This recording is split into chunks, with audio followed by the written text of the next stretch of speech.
ഞാൻ TV Abdurahmankutty, retired അധ്യാപകൻ, പൊന്നാനിയുടെ ചരിത്രകാരൻ. ഒരു കാലത്ത് മലബാറിൻ്റെ സാംസ്കാരിക ആസ്ഥാനമായിരുന്ന പൊന്നാനി വലിയ ജുമായത്ത് പള്ളി അങ്കണത്തിലാണ് നാം ഇപ്പോൾ.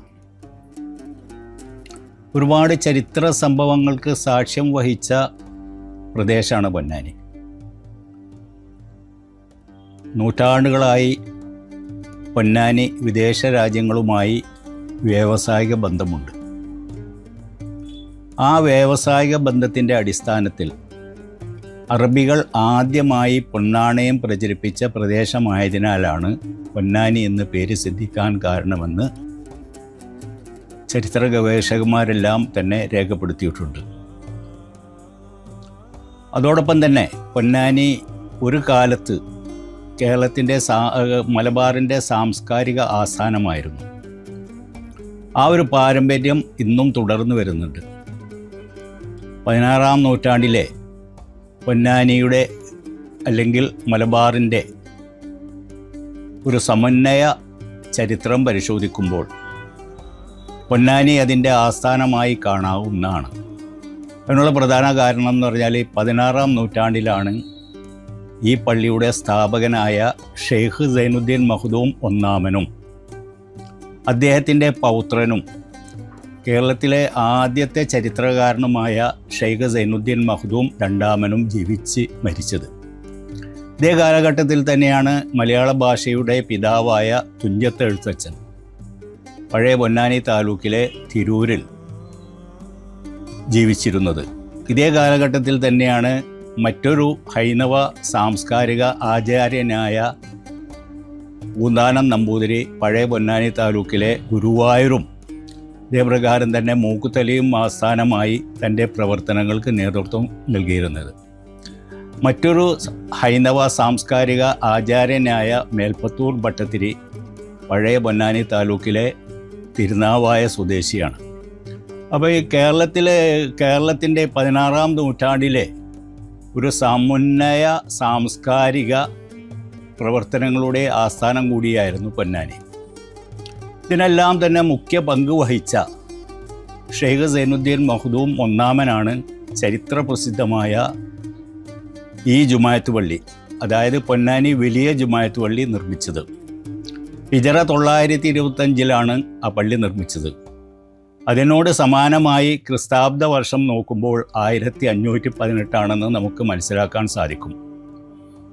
അദ്ദേഹത്തിനുള്ള പ്രത്യേകത എന്ന് പറഞ്ഞാൽ കേരള മുസ്ലിങ്ങളിൽ ആദ്യമായി അൽ-അസ്ഹറിൽ ബിരുദം സമ്പാദിച്ച പ്രമുഖ പണ്ഡിതനും അതോടൊപ്പം തന്നെ കേരളത്തിലെ ആദ്യമായി വിദേശത്ത് പോയി ബിരുദം സമ്പാദിച്ച ചരിത്ര പുരുഷനുമാണ് അദ്ദേഹം. അതിനു മുമ്പോ ഇതിന് സമാനമായിട്ടോ ആരും തന്നെ കേരളത്തിൽ നിന്ന് വിദേശത്ത് പോയി പഠനം നടത്തിയതായിട്ട് ഇന്നേ വരെ രേഖപ്പെടുത്തപ്പെട്ടിട്ടില്ല. കാരണം അതിനുള്ള പ്രധാന കാരണം എന്ന് പറഞ്ഞാൽ ഒന്നാമത്തത് ഇതര സഹോദര സമുദായമായ ഹൈന്ദവ വിഭാഗത്തിൽ അക്കാലത്ത് പഠനം നടത്തൽ സവർണർക്ക് മാത്രമേ അനുവദനീയമായിട്ടുള്ളൂ. ക്രിസ്തീയ സമുദായത്തിലാണെങ്കിൽ കേരളത്തിൽ വളരെ ചുരുക്കം ആളുകളെ അക്കാലത്ത് ഉണ്ടായിരുന്നുള്ളൂ. അവർ വ്യാവസായിക ആവശ്യാർത്ഥം അങ്ങോട്ടും ഇങ്ങോട്ടും യാത്ര ചെയ്തെങ്കിലും ആരും തന്നെ ഷെയ്ഖ് സൈനുദ്ദീൻ മഖ്ദൂം ഒന്നാമൻ്റെ മുമ്പ് കടൽ കടന്ന് വിദേശത്ത് പോയി പഠനം നടത്തിയതായിട്ട് ഇന്നേ വരെ രേഖപ്പെടുത്തില്ല. അങ്ങനത്തെ ചരിത്ര പുരുഷനായ ഷെയ്ഖ് സൈനുദ്ദീൻ മഖ്ദൂം ഒന്നാമനാണ് ഈ പള്ളി നിർമ്മിച്ചത്. അദ്ദേഹത്തിൻ്റെ അൽ-അസ്ഹറിലെ പഠനം പൂർത്തിയാക്കി 1590കളുടെ അവസാനത്തിൽ കേരളത്തിലേക്ക് തിരിച്ചു വരികയും പൊന്നാനി മഖ്ദൂമായ അദ്ദേഹം, മഖ്ദൂം എന്ന പദവി എന്ന് പറഞ്ഞാൽ സേവനത്തിന് അർഹൻ എന്നുള്ള അർത്ഥം, ആ പദവി അദ്ദേഹത്തിന് പൊന്നാനിക്കാർ ചാർത്തി കൊടുക്കുകയും ആ ചാർത്തി കൊടുത്തതിൻ്റെ അടിസ്ഥാനത്തിൽ അദ്ദേഹം ഗ്രന്ഥരചന നടത്തുകയും ചെയ്തു. അപ്പോൾ അതിനുള്ള അദ്ദേഹത്തിൻ്റെ ആദ്യത്തെ ആസ്ഥാനം ഇതിന് ഏതാനും മീറ്റർ അകലെ മഖ്ദൂമിയ അകത്തെ പള്ളിയായിരുന്നു, അതിൻ്റെ പരിസരവുമായിരുന്നു. അദ്ദേഹം പഠനം കഴിഞ്ഞ് തിരിച്ചു വന്നതിന് ശേഷം പൊന്നാനിയിലെ ഒരു പ്രമുഖ തറവാട്ടുകാർ അക്കാലത്ത് മുസ്ലിം പണ്ഡിതന്മാർക്കൊക്കെ എല്ലാം തന്നെ ഈ സൗജന്യമായി സ്ഥലം നൽകാറുണ്ടായിരുന്നു. അതിൻ്റെ അടിസ്ഥാനത്തിൽ പൊന്നാനിയിലെ ഒരു പ്രമുഖ തറവാട്ടുകാർ അദ്ദേഹത്തിന് സ്ഥലം നൽകുകയും ആ സ്ഥലത്ത് അദ്ദേഹം ഒരു വീട് നിർമ്മിക്കുകയും ആ വീട് നിർമ്മിച്ചതിൽ ഇരുന്നും കൊണ്ടാണ് അതിൻ്റെ തൊട്ടടുത്ത് ഒരു പള്ളി സ്ഥാപിക്കുകയും ചെയ്തത്. ആ പള്ളി ഇന്നും മഖ്ദൂമിയ അകത്തെ പള്ളി എന്ന പേരിൽ അറിയപ്പെടുന്നുണ്ട്. ആ പള്ളിയിൽ ഇരുന്നാണ് ഈ പള്ളി സ്ഥാപിച്ചത്. ഈ പള്ളി സ്ഥാപിച്ചതിന് ശേഷം ഇവിടെ ദർസ് സമ്പ്രദായം ആരംഭിച്ചു. ഒരു പ്രത്യേക പരിഷ്കൃത രീതിയിലുള്ള ദർസ് സമ്പ്രദായം. അതിനു മുമ്പ് കേരളത്തിൽ പല ഭാഗത്തും, മലബാറിൽ പല ഭാഗത്തും ദർസുകൾ ഉണ്ടായിട്ടുണ്ട്. പിന്നെ നമ്മളെ താന്നൂർ കുളക്കര പള്ളിയിലും അതേപ്രകാരം തന്നെ മാടായി പള്ളിയിലൊക്കെ ദർസുകൾ ഉണ്ടായിട്ടുണ്ട് എന്ന് ചരിത്രകാരനായ ഇബ്നു ബത്തൂത്ത രേഖപ്പെടുത്തിയിട്ടുണ്ട്. കോഴിക്കോട് പള്ളികളിലും ദർസുകൾ ഉണ്ടായിരുന്നു. പക്ഷേ ആ ദർസുകളിൽ നിന്നെല്ലാം തന്നെ വ്യത്യസ്തമായി ഗുരുകുല സമ്പ്രദായവും അസ്ഹരിയൻ പഠന രീതിയും സമന്വയിച്ചും കൊണ്ട് ഉള്ള ഒരു പ്രത്യേക സിലബസ് രൂപീകരിക്കുകയും ആ സിലബസിൻ്റെ അടിസ്ഥാനത്തിൽ ഗ്രന്ഥങ്ങൾ രചിക്കുകയും അതിൻ്റെ അടിസ്ഥാനത്തിൽ ഇവിടെ ദർസ് ആരംഭിക്കുകയും ചെയ്തു. ആ ദർസ് ആരംഭിച്ചതിന് ശേഷം ഒരു പ്രത്യേക പരിഷ്കൃത രീതിയിലുള്ള ദർസായതിനാൽ കേരളത്തിൻ്റെ നാനാഭാഗത്തു നിന്നും, കേരളത്തിൽ നിന്ന് പുറത്തു നിന്നും, വിദേശ രാജ്യങ്ങളിൽ നിന്ന് പോലും പഠിതാക്കൾ ഇവിടെ വന്ന് ദർസിൽ ചേരുകയും അദ്ദേഹത്തിൻ്റെ വിളക്കത്തിരിക്കൽ എന്ന് പറയുന്ന ആ ദർസ് സമ്പ്രദായത്തിൽ പങ്കുചേരുകയും ചെയ്തു.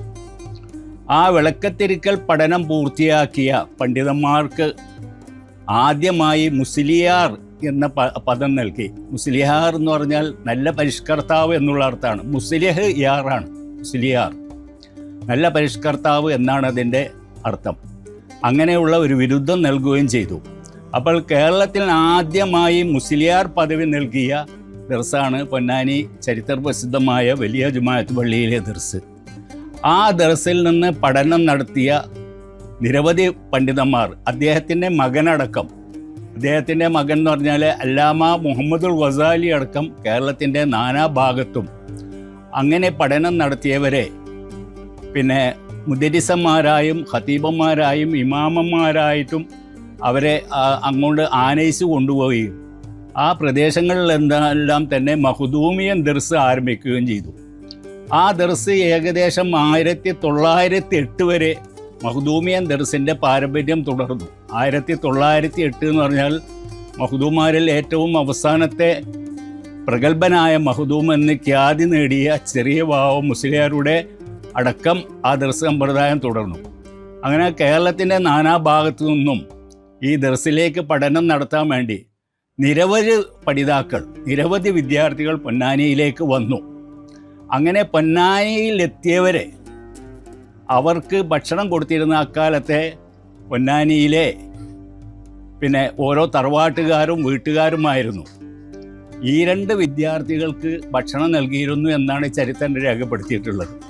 അങ്ങനെയുള്ള ചരിത്ര പുരുഷന്മാരിൽ ഇവിടെ പഠിപ്പിച്ചിരുന്ന മുദരിസന്മാരിൽ പ്രമുഖനാണ് ബഹുമാന്യനായ കന്നിയത്ത് അഹമ്മദ് മുസ്ലിയാർ. അദ്ദേഹത്തിൻ്റെ ശിഷ്യനായിരുന്നു സമസ്തയുടെ മറ്റൊരു പ്രമുഖ നേതാവായ ആനക്കര കോയക്കുട്ടി മുസ്ലിയാർ. ആനക്കര കോയക്കുട്ടി മുസ്ലിയാർ ഇവിടുത്തെ പിന്നെ കന്നിയത്തിൻ്റെ ദർസിൽ പഠിച്ചിരുന്നു.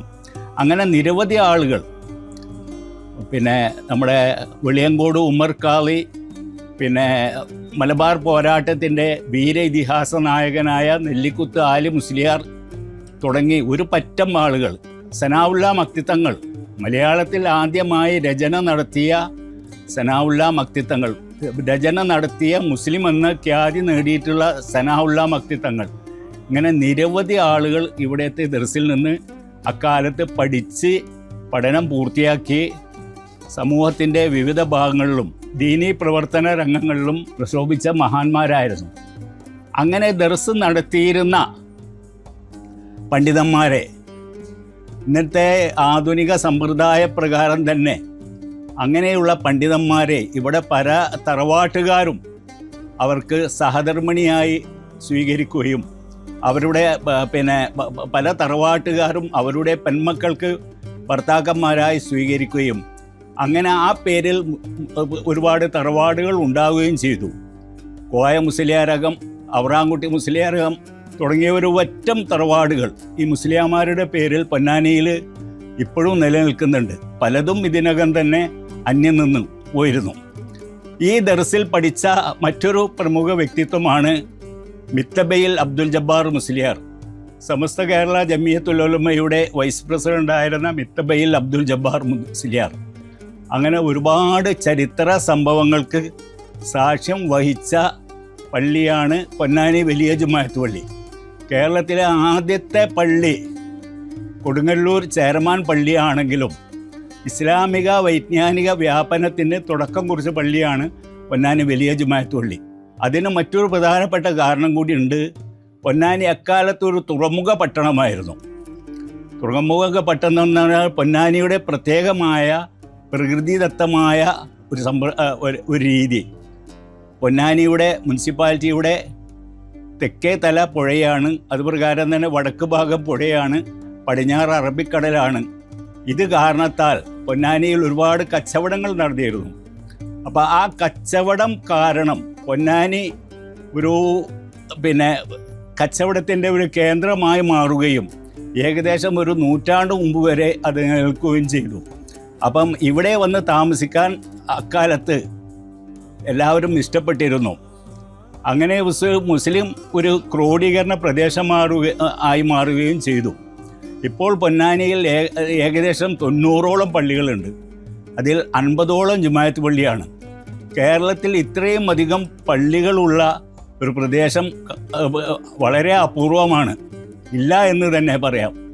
പൊന്നാനി മിനി സിവിൽ സ്റ്റേഷൻ്റെ പരിസരത്ത് ഒന്ന് നിന്ന് ചുറ്റുഭാഗത്തും ഒന്ന് കണ്ണോടിച്ചാൽ 5 പള്ളികളും 5 ഖബർസ്ഥാനുകളും കാണാം. ലോകത്ത് ഇതുപോലുള്ളൊരു സ്ഥലം മറ്റെവിടെയും കാണാൻ സാധിക്കില്ല. ആയതുകൊണ്ടാണ് പൊന്നാനിക്ക് മലബാറിലെ മക്ക, പള്ളികളുടെ മഹാനഗരി, മലബാറിൻ്റെ സാംസ്കാരിക ആസ്ഥാനം എന്നൊക്കെ പേര് സിദ്ധിക്കാൻ കാരണം.